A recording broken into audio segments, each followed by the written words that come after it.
আমার নাম রিনা খান। আমি একজন খুব সুন্দরী তরুণী বিধবা। আমার বয়স ২০ বছর। প্রত্যেক দিন রাতে আমার দেওর তেল মালিশ করে দিত।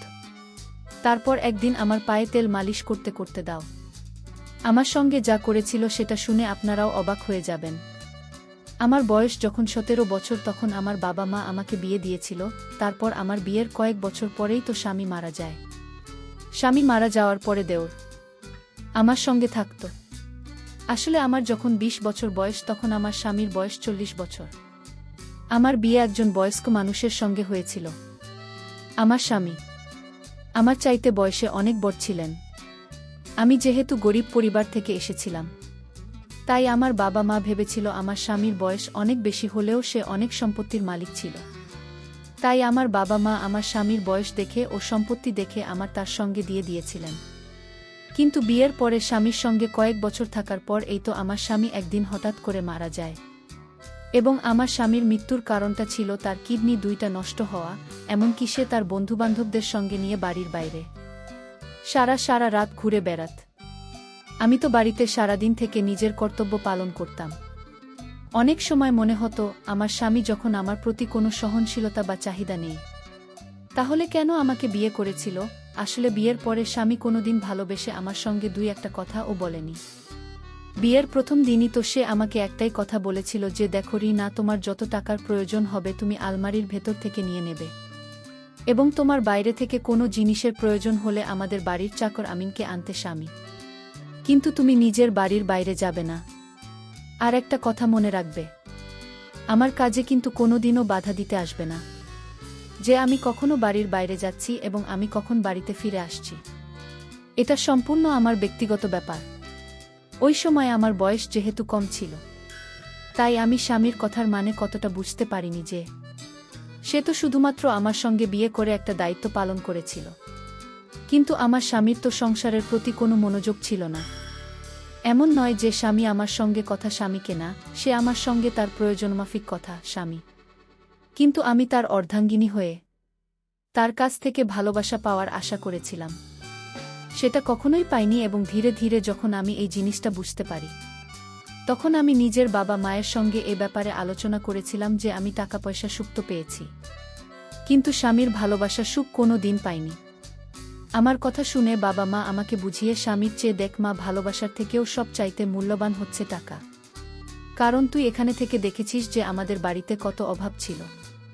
এতটাই অভাব ছিল যে আমি তোদের কোনোদিন দুবেলা পেট ভরে ভালো করে খাওয়াতে পারিনি, কিন্তু তোর যেখানে বিয়ে দিয়েছি সেখানে অন্ততপক্ষে টাকা পয়সা সত্য আছে, এবং তোর ঘরে বিয়ে দিয়েছি বলে আজ আমরা পেট ভরে দুবেলা খাবার খেতে পারছি। তাই এগুলো সামান্য ছোটখাটো ব্যাপার নিয়ে এত মন খারাপ করবি না। আমার বাবা মা তো এসব কথা বলে আমাকে বুঝিয়ে শ্বশুরবাড়িতে পাঠিয়ে দিত, কিন্তু আমার বাবা মা কোনোদিন আমার মনের অবস্থাটা বুঝতে পারেনি যে টাকা পয়সা থাকলে তো ভালো মন্দ জিনিস কিনে পেট ভরে খাওয়া হবে, কিন্তু টাকা পয়সা দিয়ে তো কখনো ভালোবাসা কিনে পাওয়া যায় না। আসলে আমার স্বামী আমাদের বিয়ের পরে কিন্তু আমার গরিব বাবা মাকে প্রতি মাসে টাকা পয়সা দিয়ে সাহায্য করত, এবং এটার জন্য আমি খুব খুশি ছিলাম যে আমার স্বামী অন্ততপক্ষে আমার গরিব বাবা মায়ের ব্যাপারে তো এতটা ভাবে। কিন্তু আমার স্বামী আমার প্রতি যত্নশীল বা দায়িত্বশীল কখনোই ছিল না। এইভাবেই আমার জীবনটা চলছিল।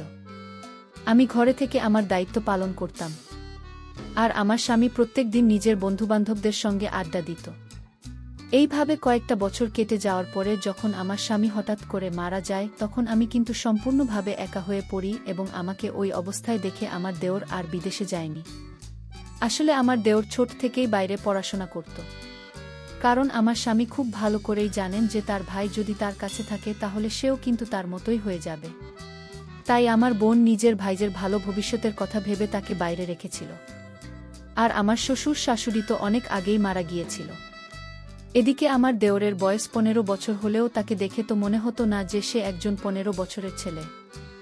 স্বামী মারা যাওয়ার পরে আমি অনেক বেশি খামখেয়ালি হয়ে পড়েছিলাম। আমার তো কারো সঙ্গে কথা স্বামীকেও ভাল লাগতো না। যতই হোক না কেন, একটা বিধবা মহিলা, একটা মহিলার মধ্যে অনেকটা পার্থক্য রয়েছে। তারপর স্বামী মারা যাওয়ার পরে বেশ কিছুদিন পর্যন্ত আমাদের বাড়িতে স্বামীর আত্মীয় স্বজনেরা ছিল। ওই সময় তো নিজের মনের কষ্টটা কান্নার মাধ্যমে তাদের সামনে প্রকাশ করে নিজেকে একটু হালকা করতাম। কিন্তু আমাদের বাড়ি থেকে আত্মীয় স্বজনদের চলে যাওয়ার পরে আমি আরও বেশি ভেঙে পড়েছিলাম। তখন অত বড় বাড়িটা দেখে মনে হতো এ বাড়িটা যেন আমাকে খেতে আসছে। আমার স্বামী আমাকে ভালো না বাসলেও তার সঙ্গে থাকার একটা অভ্যাস পরিণত হয়েছিল আমার। আমাদের বাড়ি থেকে যখন আত্মীয় স্বজনেরা চলে যায়, তারপরে সেদিন সন্ধেবেলায় আমি যখন একটা সাদা ধবধবে শাড়ি পরে নিজের ঘরের জানালায় একটা কোণায় বসে বাইরের দিকে তাকিয়েছিলাম, তখন আমার দেওর হঠাৎ করে দরজায় আওয়াজ দিয়ে জিজ্ঞেস করুভাবে ঘরের ভিতরে আসতে পারি। দেওলের আওয়াজ পেয়ে আমি নিজের চোখ থেকে গড়িয়ে পড়া চোখের জল মুছে তার দিকে তাকিয়েছিলাম। হ্যাঁ, ভেতরে আসতে পারো। আমার ঘরের ভেতরে এসে আমার ঘাটে বসো। ভাবি, আমি জানি এই সময় তুমি নিজেকে খুব একা মনে করছো, কিন্তু তুমি চিন্তা করো না, আমি তোমাকে এই অবস্থায় ছেড়ে দিয়ে কোথাও যাব না। আমি সিদ্ধান্ত নিয়েছি যে আমি নিজের বাকি পড়াশোনায় বাড়িতে থেকে কমপ্লিট করব। দেওয়ার কথা শুনে আমি খুব খুশি হয়েছিলাম, এটা ভেবে যে যাক কেউ আছে যে আমার ব্যাপারে ভাবতে পারে।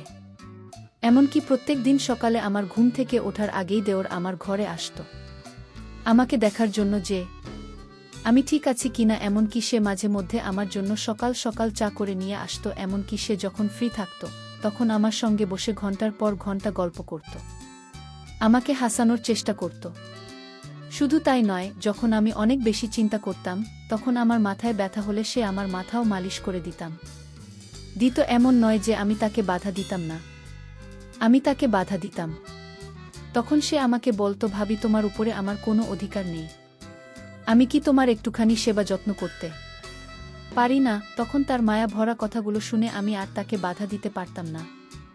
এভাবে ধীরে ধীরে আমার সময় কাটতে থাকে এবং আমার 15 বছরের দেওর আমার খুব কাছে আসতে থাকে।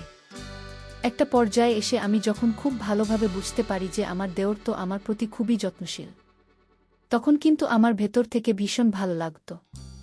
কারণ আমি তো এক সময় ভালোবাসাগুলি স্বামীর কাছে পাওয়ার আশা করেছিলাম। এইভাবে ধীরে ধীরে দেওরের সঙ্গে যত দিন কাটছিল ততই আমি তাকে মনে মনে পছন্দ করতে শুরু করেছিলাম এবং একটা পর্যায়ে আমার মনটা যে এভাবে ভেঙে যাবে সেটা আমি কিন্তু কল্পনাও করতে পারিনি।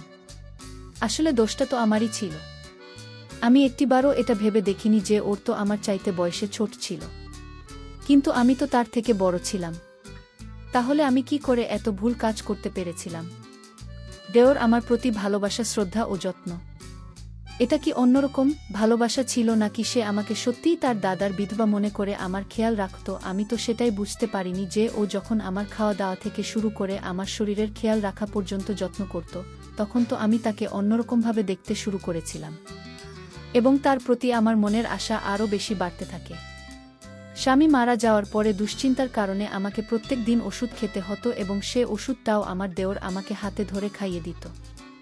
আর প্রতিটা মুহূর্তে আমাকে, স্বামী, ভাবি, তুমি নিজের শরীরের খেয়াল রাখো, তুমি যদি ঠিকঠাকভাবে খাওয়া দাওয়া না করবে তাহলে তোমার শরীরটা আরও বেশি ভেঙে পড়বে।